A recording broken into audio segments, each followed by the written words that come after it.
Mario Trizzino with Adaptec Solutions. I'm a sales engineer in the Industrial Automation Division of Adaptec Solutions, and we're sitting here in Canton, Ohio, wrapping up 2 days of intense plant tours, seminars, all speaking on Forging Automation 101 and talking about the state of the forging industry and how forging houses can get started in automation or continue in automation if they've already been started.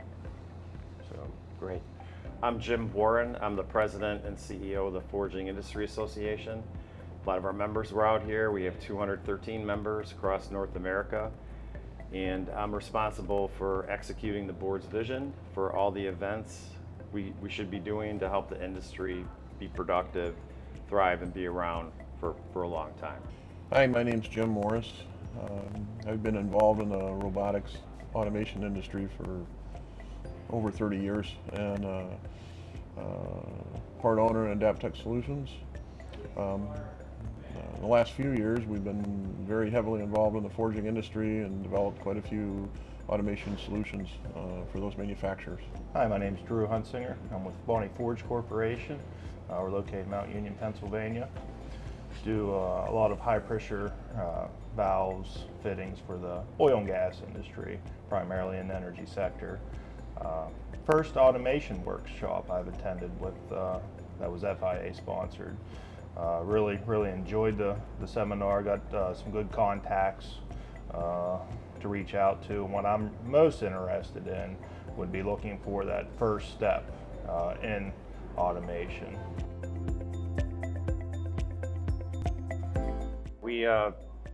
We continue to monitor our members' health, and it's tough times with the workforce, and we've been suffering that for several years now.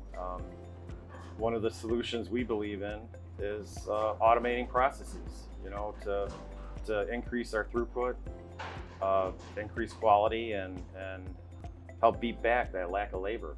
So our board directed us to start these programs back in 2018. That's when I met Jim and his company ACE and now Adaptec. And we put on a seminar, and we had trouble getting into forge shops that did have automation. They really didn't want to share with their competitors. So we took people out to other industries, metal fabricating, metal stamping, all manufacturing, but not forging. And we had a great first program. exciting to see forging in the United States for these older companies taken to the next level. And I guess the question I'd have for you, Jim, is your insight into other countries and the level of automation that they have compared to what we have here. Yeah, I mean, some of the, newer developing manufacturing, areas have an advantage of putting all new equipment in. And when they do that, they have automation in mind right from the start. And we have a great history of forging and a lot of kind of roadblocks to putting robots and automation on the older equipment. So we have our challenges that way. We're probably behind if you look at the global situation. But I'm very encouraged with what I'm seeing our membership do. I'm learning, daily of people that are installing automation.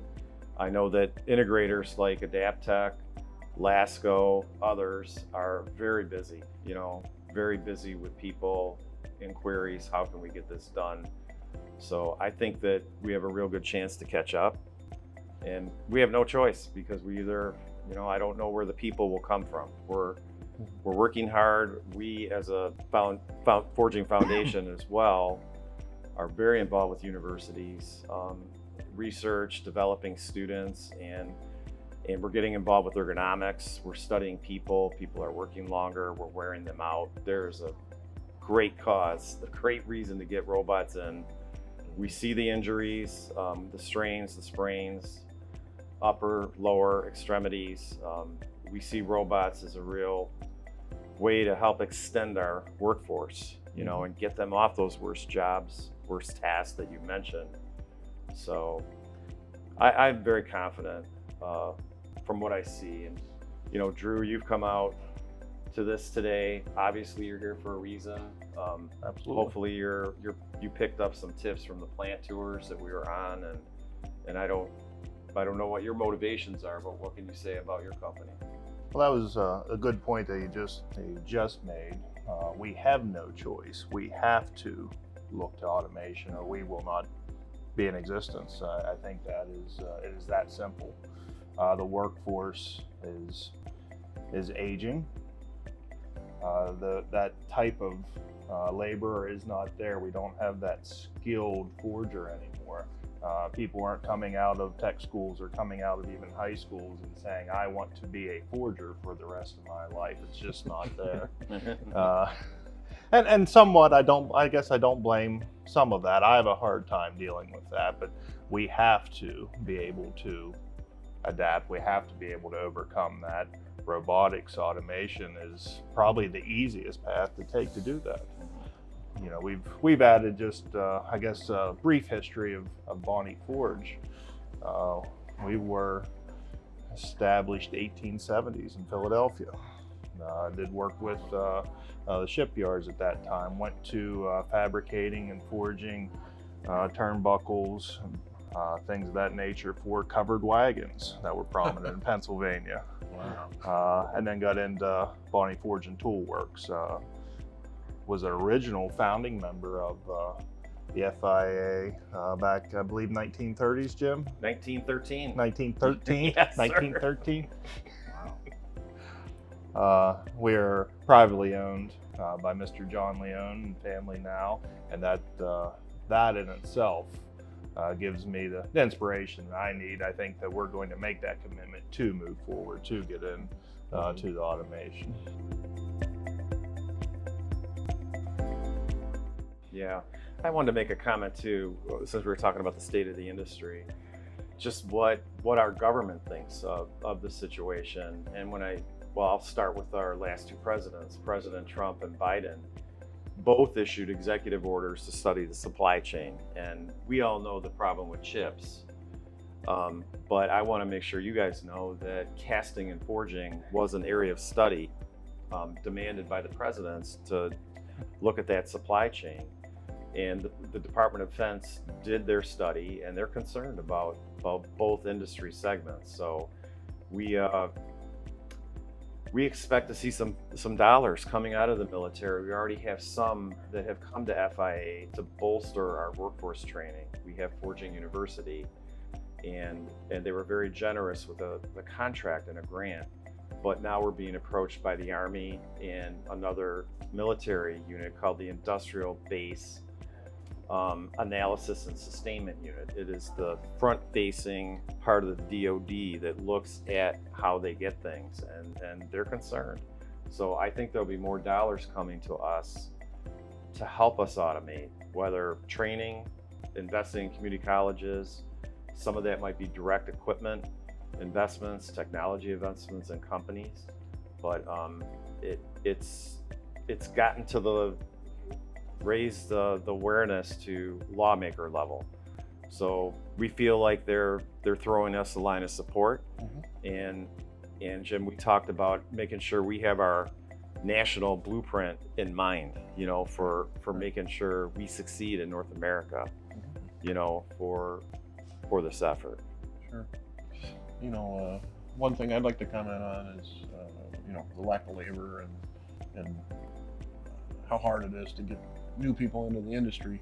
One thing we've observed, not in forging, but in other industries, but you put robots into a plant, which are, you know, high tech, they're exciting, especially younger folks. We've seen the effect of that automation actually attracting younger workers, because you can walk out on the floor and say, you're going to get to work with this kind of equipment. And all of a sudden, I never thought about working in a forge shop, but yeah, maybe I'll give it a try. And it works best if you can get those people coming right in out of like community college or high school even. In our local area, the community colleges unfortunately have had a roller coaster ride as far as what they're going to train people on. So for a while there, it was all about fiber optics in our local neighborhood. And that got really busy, and then that kind of waned, and then another thing occurs, and they staff up and push people into those areas. I think nationally, just the ability to understand basic manufacturing, forging would be part of that. That roadmap for success has to start, I believe, all the way down at the high school level, and then go to the community college level, and then on up to the 4-year degree folks. So we'll put that roadmap together and try to attract younger people into the industry. Yeah, just to your point, we were on tour at MK Morris, a very 500-person saw manufacturing company. Our forgers buy blades from them, bandsaw or circular. And during the tour, we asked, hey, how's the hiring going? 500-person company, 7 openings. They do pretty well with their hiring, Jim, and I think it's that high-tech environment we saw. Right. They run a tight ship. It was a very clean plant, but the technology that we saw was just so impressive. Yeah. Everything they were doing, it was world class. I believe you're right. It leads to,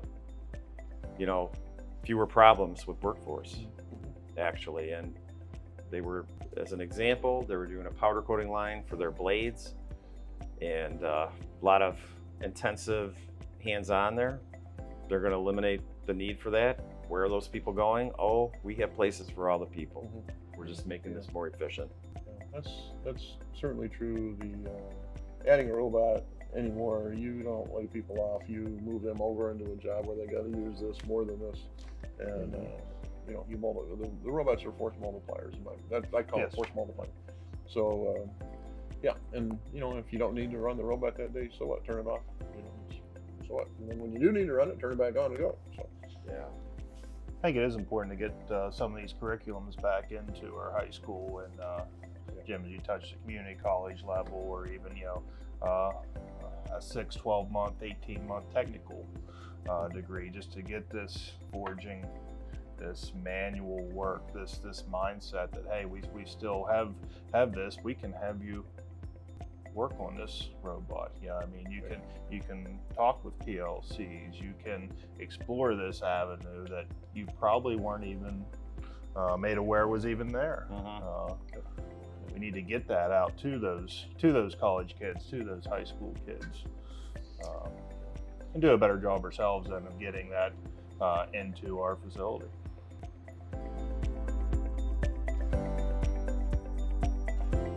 One of our speakers today mentioned training and the fact that you may have to go off to the manufacturer to get trained.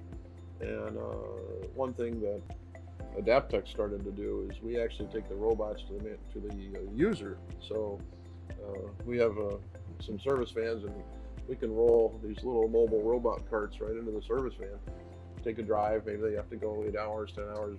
I think the longest we've been is about 13 hours. Show up, roll them off the van, they plug in the wall, they run on 110, they have self-contained air compressors to run the pneumatic grippers and such. But we take our instructor right to the end user. All we need is a quiet space, and we do the class. And that's a big deal, because getting people out of the factory right now is hard. Sure. We can take it the other way. That's a great idea. A lot of the dollars that the military is looking at are invested in workforce development. Actually, they're really, really pressing on that, and that's a fabulous idea to replicate that. Sure. And get it further out to all the schools. I don't mean to be doom and gloom, but we've done a heck of a job equipping Ukraine right now to defend itself. We've really drawn down a lot of weaponry. Forgers are keeping busy in that space, but I think the consensus is that we're not built like we were in the 50s when World War II was. We are not that industrial might anymore if we have other bigger problems in the world, such as if there's an invasion of Taiwan, or we're supporting another ally. So I think that the top leaders of our country are concerned about us. This is a great time for forging to step up and and address, our problems. And we're a little behind on the world stage with automation, but I think with you guys and Drew, I'm glad you came to the program. We're doing our part, multiple times a year, touch points, trying to educate people. Today yesterday you were recorded. We recorded your session, and we're going to get that into our Forging University. You guys are going to put that out there and make it easy for people to see, hey, here are the first steps. If you miss the workshop, you can still see it in the Forging University. Yeah. One thing that I was here for the very first presentation in Chicago, and then like 4 years later I'm doing it again. And the crowd's bigger, and I always asked how many people are using robots. In the very first training session, automation workshop, not too many hands went up. This time, maybe 40% of the people had their hands up. So robots and automation are definitely starting to become entrenched in the industry. It's I'm glad to see that. The people that aren't using it yet, they're here because they're going to get going soon. So I'm happy to see that it's taking hold. Yeah. And this stuff works. It just works.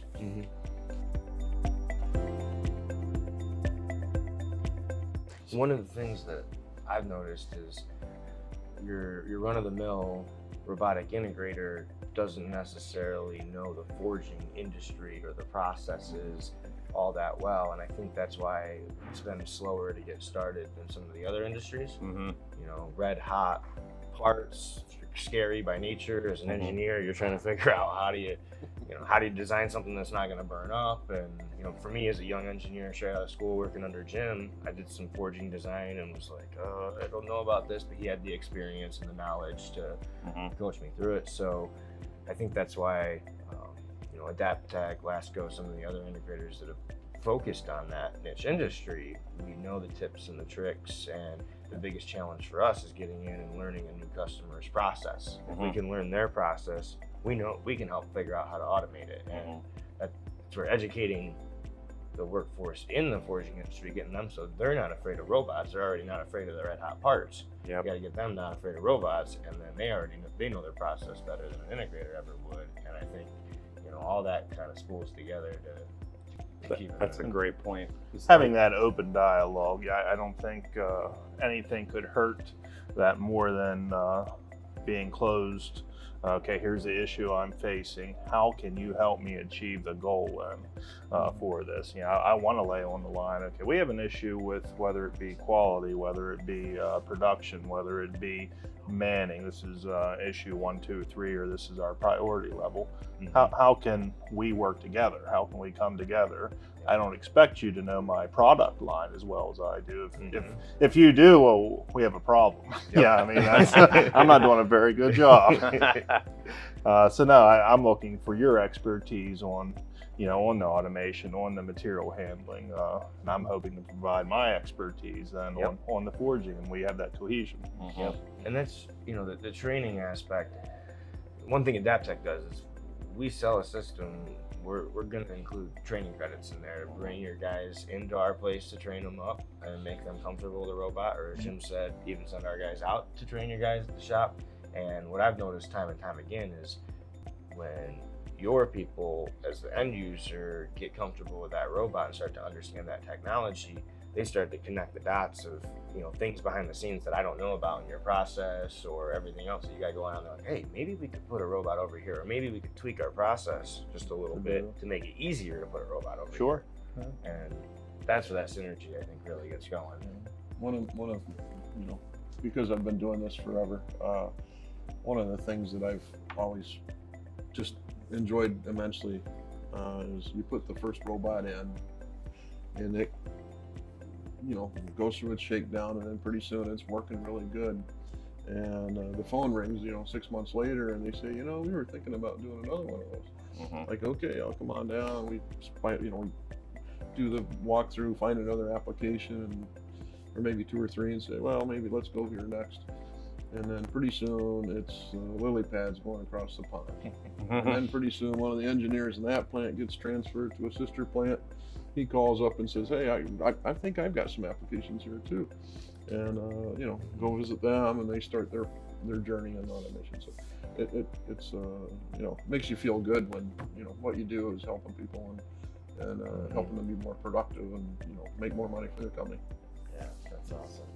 I think back to those first tours in 18.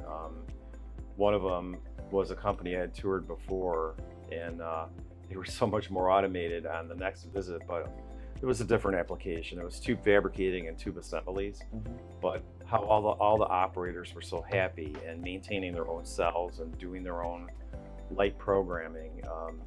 You know, very South Side Chicago community, a lot of Hispanic, Polish, just a whole mix of people in there with high paying jobs and high output. And I think that some of our members caught the fever, you know, just seeing that what is possible and the capacity that can be added.